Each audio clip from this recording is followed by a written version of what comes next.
journaliste. À ma gauche, Nadia Lamarkby, bienvenue. Merci Sandra. Ainsi que Gratien Roukindikiza, soyez également le bienvenu. Merci Sandra. Et un peu plus tard, nous accueillerons un invité dans cette émission, Samuel Gembok, enseignant. Débutons avec l'info du jour qui nous conduit en République démocratique du Congo.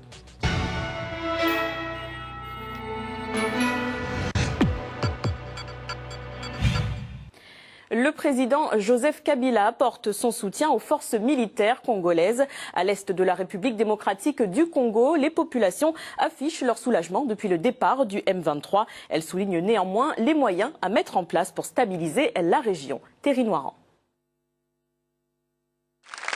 Après Kisangani, ce mercredi en province orientale, Joseph Kabila se trouvait à Bunia. Il continuera encore quelques jours sa tournée dans l'est du pays.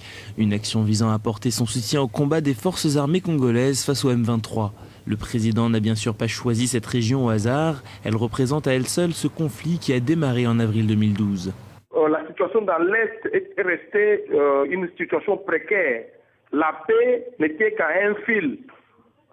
Il n'a pas été facile de déloger les rebelles du M23, tout comme il ne sera pas aussi facile de défaire l'ensemble des groupes armés qui écument encore l'Est. Et donc la situation, on a la joie parce que le M23 a été défait militairement, mais il fallait planter le décor de la paix, pour une paix durable, il fallait en finir. C'est la deuxième fois que le président Joseph Kabila réalise cette opération. En effet, le chef d'État avait choisi de faire ce trajet de plus de 1000 km en 2009 afin de s'assurer de l'état des rénovations de la région. Et le président est allé saluer cette action des forces armées et saluer aussi l'appui que les populations apportent aux forces armées, ce qui a permis déjà de réduire sensiblement les capacités de nuisance de ces éléments. Hier, il était à Bunia, le chef-lieu justement de l'Ituri, et très bientôt, il sera dans le Nord Kivu, où il présidera d'ailleurs un conseil des ministres. Une action attendue avec impatience par les populations de la région qui demeurent encore pour l'heure instables. Une visite du gouvernement au grand complet serait en cours de préparation. Elle devrait avoir lieu dans les prochains jours. Alors Goma est tombé entre les mains du M23 le 20 novembre 2012. Nadia, est-ce le hasard du calendrier ou une visite calculée selon vous? C'est vrai qu'on est en quête, j'imagine que M. Kabila doit être en quête aussi de symboles et de symboles forts. Et là, en l'occurrence, y retourner à une date anniversaire, y retourner dans ces conditions, en voiture, dans un environnement qui est un peu plus apaisé que les années précédentes, bien sûr que c'est un symbole et bon.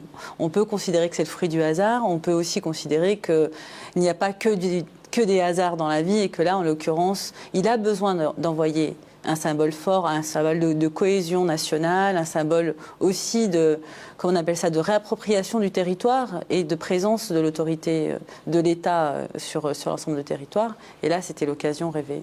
Quel est le symbole de ce déplacement, Gratien? Afficher l'autorité de l'État, comme vient de le souligner Nadia? D'abord, ce que je veux dire, c'est que c'est une tradition au niveau des pouvoirs. L'armée a chasser les rebelles, c'est-à-dire une victoire de l'armée. L'armée est sur place. Le président, en principe, doit y aller. D'ailleurs, 3 semaines, ça fait beaucoup. Dans les 2, voire la première ou la deuxième semaine, pour montrer réellement que l'armée a conquis le territoire et qu'il y a la sécurité. Le symbole, pour moi, ce n'est pas surtout... Le symbole, c'est surtout la sécurité. C'est de montrer qu'il y a vraiment la sécurité. Le président qui montre, voilà, je me déplace en voiture, pas en hélicoptère blindé, en voiture, comme tout le monde, et c'est qu'il n'y a plus de groupes rebelles ici qui agissent, ou les groupes rebelles qui existent sont des groupes dormants, donc qu'on va vaincre. C'est un signe, en même temps, un devoir qu'il devait faire. Ça se fait dans tous les pays de l'Afrique ou ailleurs. Quand il y a une victoire, le président doit se déplacer. Alors fin octobre, le président Joseph Kabila a lancé un ultimatum aux groupes armés. Nadia, comment voyez-vous leur insertion dans la vie civile? Alors c'est toujours la grande question. Dans quelle mesure ils seront capables de troquer leurs fusils contre des outils ou contre une activité qui soit une activité civile et qui leur permette justement de rentrer dans le rang. Et il faut d'abord et avant tout faire une sorte de paix. Il faut réconcilier en fait les ennemis d'hier, il faut en faire des voisins, il faut en faire des amis, il faut en faire des collègues dans le cadre des activités, ce qui a toujours été le plus difficile au fond. Ce n'est pas de réhabiliter les gens bien que c'est compliqué, hein, il faut les reformer, leur proposer des activités, mais il faut aussi qu'il y ait une certaine paix intérieure et qu'il y ait une réconciliation entre les ennemis d'hier, particulièrement lorsqu'il s'agit d'un même peuple dans un même pays. Donc ça prend du temps, les mentalités évoluent très très doucement dans ces cas-là, surtout après les massacres qui ont été perpétrés et après justement une répression armée aussi forte à l'encontre du M23, il va être compliqué de les réinsérer dans autre chose que dans une armée nationale. En fait, au RD Congo, le problème qui s'oppose en soi, qui s'est toujours posé depuis même la prise du pouvoir de Kabila, c'est toujours l'insécurité. Il y a beaucoup de groupes armés et les gens vivent. Aujourd'hui, les gens ne vivent pas dans la sécurité, même s'il n'y a plus de rebelles.